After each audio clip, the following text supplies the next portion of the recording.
Hello everybody! Welcome to my channel.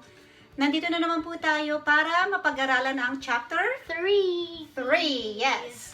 And I have a special guest here. This is Angelica, my niece. Hi! Kumusta po sa inyong lahat? Ako po ay si Angelica. Ang pag-aaralan po natin ngayon ay ang Y, S, and C rules. Now let's move on to our lesson. Sa mga letters Y, S, and C, 10 sounds ang mapapag-aralan natin sa chapter na to. Iisa-isahin natin ito. And before we start, let's just review first yung previous chapters na napag-aralan natin. Remember, meron tayong 28 sounds na natapos out of the 44 sounds. And also, diniscuss din natin ang 16 constant consonants. And of course, karamihan sa atin alam na meron tayong 26 English alphabets, which compose of 5 primary vowels, A, E, I, O, U. And then remember from the previous chapter, napag-aralan natin na ang W and Y can also be vowels. And then meron tayong 21 consonants, which are B, C, D, F, G, H, J, K, L, M, N, P, Q, R, S, T, V, W, X, Y, and Z. Meron 5 consonants na nagbubuo ng more than one sound. Ito yung letter C, G, S, W, and Y. Sa letter Y, meron tayong mapapag-aralang 6 sounds sa chapter na to, as well as letter S, meron siyang 2 sounds, and as well as letter C, and meron din siyang 2 sounds. Let's start with letter Y. Just to let you know, letter Y, yan ang pinaka-complex letter sa English alphabet. Marami siyang mga sounds, different pronunciations, and a little bit confusing kung hindi nyo talaga alam ang mga rules ng mga sounds ng letter Y. So the first rule, letter Y, we have to pronounce it as Y, as consonant sound at the beginning of the words. For example, the word yard, it's Y-A-R-D, right? So that would be Y as in yard, Y as in yawn, Y as in yes. Ang tatandaan nyo sa first rule na to, kapag ang proper names nagsisimula sa letter Y, hindi natin siya pwedeng i-pronounce as yeah. It has to be sounded as long E. Like the name Eves, that's Y-V-E-S. Yvette, that's Y-V-E-T-T-E. And the name Yvonne, Y-V-O-N-N-E. So make sure you will copy the sound of long E of that letter Y.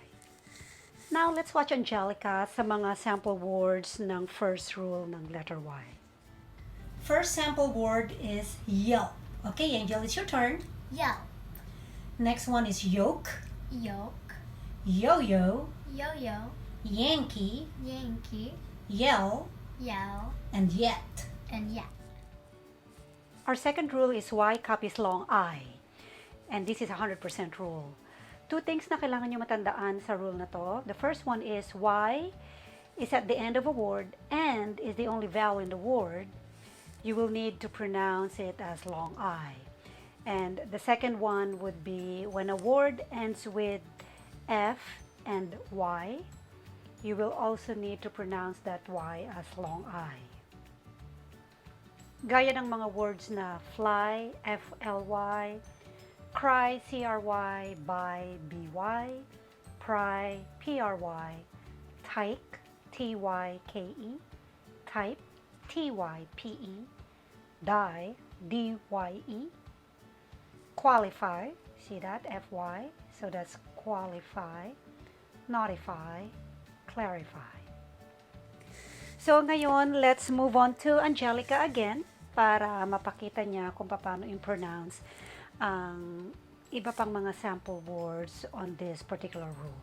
Ito po yung mga samples ng Y copies long I, like dry, Dry, fry, fry, my, my, rhyme, rhyme, type, hype, and by. and bag. Ang third rule natin is Y copies short I. So, ang short I is E, right? Okay. So, kapag ang Y is in the middle of a syllable or syllables, make sure that letter Y, you will sound it as short I, as E. Like system. So these are two syllables in the system, sys and then tem. Symbol, two syllables as well, symbol. Hymnal, hymnal. As I mentioned earlier, letter Y, minsan pwede nating gamiting vowel, minsan naman consonant. So for the second rule ng Y, we use it as a vowel, which is sounded as long I. Same thing on the third rule.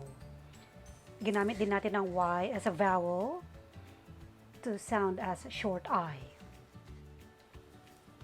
Now, let's watch Angelica again at ipapakita niya sa inyo ang iba't iba pang mga words for this particular rule, which is Y copies short I. Sample words po ng mga Y copies short I are the following: hymn, Him, pyramid, pyramid, Dylan, Dylan, and Lynn. and Lynn.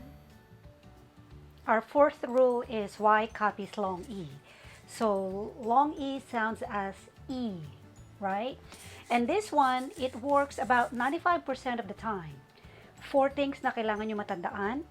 First one is, it will copy as long E if that Y is at the end of the word.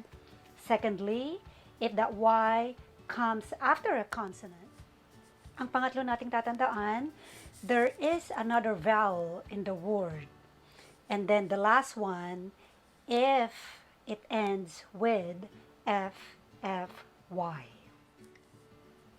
These are the few sample words like Mary, baby, very, Billy, lonely, lively, responsibly, taffy, fluffy. So may mga words na we have to break the rule, like deny, comply, decry. So yung mga Y sa words na yan, it actually copies long I. Okay, Angelica, now it's your turn to give them more sample words. Ito po ang mga sample words ng Y copies long E, like kitty, Kitty, very, bear, carry, carry, puppy, puppy, duty. duty. Now our fifth rule is Y copies short U. Ano na nga ba ang sound ng short U? It should be right? Like oxygen and analysis. Basta tandaan nyo lang, if Y is the only sound in the syllable, make sure yung Y copies short U, as in like oxygen and analysis. Okay, Angel, it's your turn to give them more sample words.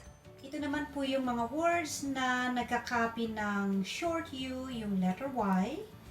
So we have to pronounce it as yung letter Y. Okay? Like paralysis, Paralysis, oxygen, oxygen, Babylon, Babylon, platypus. platypus. Good job, Angel. Our last rule of Y is silent, which is 100% rule natin yan. So if Y is at the end of the word after long sound of A or E, so long sound of those two letters would be A, and then the other one is E. Like day, play, way, bay, valley, alley. Angel, it's your turn to give them more words. Sample words po ng mga rules ng silent Y, which is last rule ng letter Y natin, are the following: play, Play, key, key, valley, valley, may, may, day. day. Next na pag-aaralan natin is letter S sounds. Madali lang to. There are two rules dito sa letter S. First one, we pronounce it as a hissing sound. or whispered sound like s. Okay? So, kapag ang S ay nasa beginning ng words, usually, whispered sound siya. Pronounced as s, like salsa, sell, sorry, some, and soap. Now, kapag ang S naman is at the end of the words, after ng whispered letters, remember our whispered letters like F, K, P, S, T, and the way we sound them off would be F, K, P, S, T. Make sure whispered sound yung S, like S. Sample words are tips, dress, cats, puffs, sinks. Second rule naman ng S, it copies the sound of letter Z, like Z. Okay? So, if the words are surrounded by vowels, like nose, rose, rise, vase, laser, make sure yung S sa word na yun, it copies the sound of letter Z, as in Z. Again, that's nose, rose, rise, vase, and laser.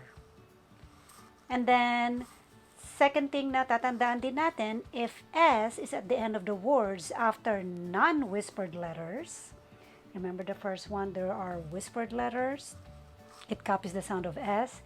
Ito namang non-whispered letters, it copies the sound of Z, as in Z.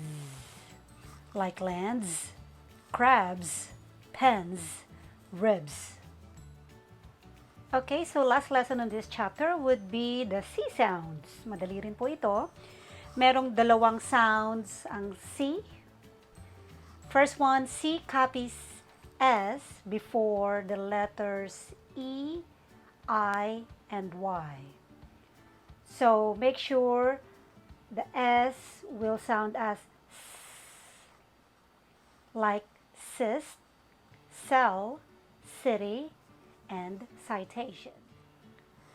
But then, kung hindi nyo makikita yung letters E, I, or Y after the C, then you have to pronounce the C as K with the letter K. Okay? Again, that's K. Like craft, curative, climate, cross. Meron namang ibang words that are very few exceptions such as Caesar, two-zone, yacht, Macintosh, soccer, Connecticut, and muscle. Basta po ang tatandaan nyo lang, majority of the words with the letter C, pwedeng-pwede nyong i-apply itong two rules na to, and it's very, very effective. Before we conclude this lesson on chapter 3, isi-share ko lang po sa inyo mga sample words which consist letters C, S, and Y. So, sana po i-apply ninyo yung mga rules na napag-aralan natin with all these following words. Let's begin. Accuse, account, ace, axis, Betty, berry, analysis, accuses, brace, bunny, bypass, caravan, Capricorn, citizen, code, cannot, Carla, classic, complete, commander, clock, coffee, commence, conclude, cycle, donkey, dynamic, delay, empty, hoses, funny, hybrid, hypnosis, Kyle, kites, Lucy, lyrics, maze, miser, music, mystery, puppy, Samuel, Sandy, sand, silks, subs, Suzanne, Susan, syrup, Terry, very, York, yams, yes, zebras, and zips. Thank you guys so much for watching this video. I hope you guys have a great rest of your day and night. And don't forget to press that subscribe button and smash the like button and hit the notification bell right there.